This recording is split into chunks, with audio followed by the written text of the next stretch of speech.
والذين لا يدعون مع الله إلها آخر ولا يقتلون النفس التي حرم الله إلا بالحق ولا يزنون ومن يفعل ذلك يلقى أثاما يضاعف له العذاب يوم القيامة ويخلد فيه مهانا إلا من تاب وآمن وعمل عملا صالحا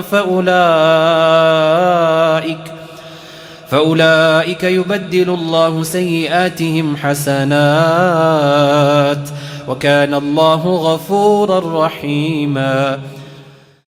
Na Mtume sallallahu alayhi wasallam alikuwa akiwafuata wale ambao waliokata tamaa na rahma ya Mwenyezi Mungu. Ar-Rasul sallallahu alayhi wasallam alipoanza kulingania watu akawafundisha dini ya Allah. Kuna watu walipoona kazi ya Bwana Mtume Muhammad sallallahu alayhi wasallam wakapendezwa mno, lakini wakaona hii haitufai sisi.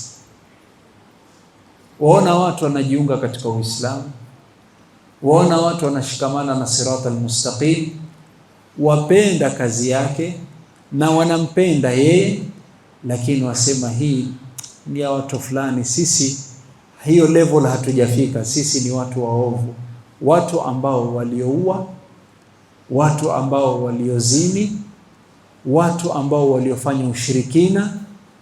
Wakasema hii haitufai sisi, kiasi cha kuwa Bwana Mtume Muhammad sallallahu alayhi wasallam alipowaendea akawalingania, akamwambia kile unachotulingania ni jambo zuri, chapendeza, lakini hii yawafaa kina Abu Bakar na Bilal, haitufai sisi.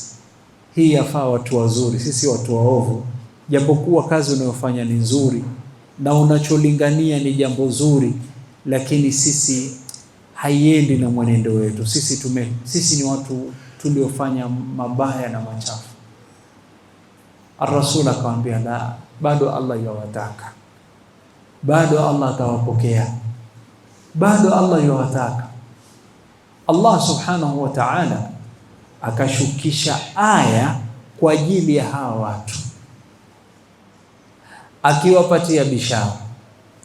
Sababu ya aya hii kushuka suratul Furqan ni kwa sababu ya hawa ambao waliosema sisi rahma ya Mwenyezi Mungu haitupati. Hii unachofanya kazi ni kazi nzuri, lakini hii haitufai sisi, si level yetu, sisi tushavuka mipaka.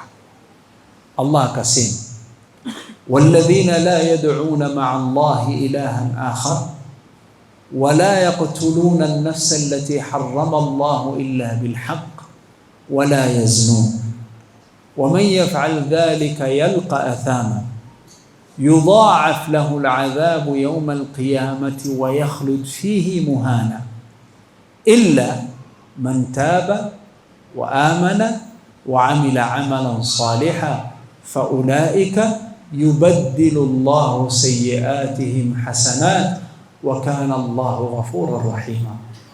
Allah asema wale ambao wanaokuwa ni wenye kufanya ushirikina, wal'iyadhu billah, wale ambao wanaoshiriki katika kumwaga damu na mauaji, wale ambao wanaofanya usherati na kufanya zina, hao ni waovu ambao wataingizwa motoni na watadhalilishwa ndani ya adhabu ya Mwenyezi Mungu. Kando na kupata maumivu na uchungu, watadhalilishwa na kukandamizwa, isipokuwa yule ambaye atakayetubia akawa na imani na akafuatiliza kwa baada ya imani kwa kufanya amali nzuri, akaswali, akafunga.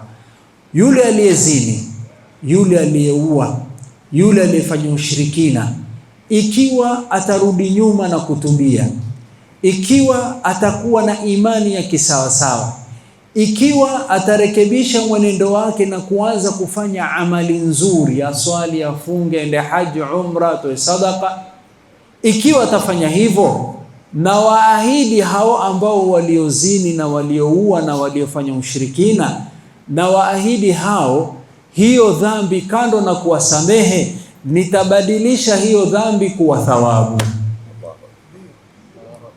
Ya Allah, ya Allah, ya Allah, ya Allah. Amezini na dhambi ya zina yabadilishwa kuwa thawabu. Ameua, dhambi ya mauaji yabadilishwa kufanya thawabu.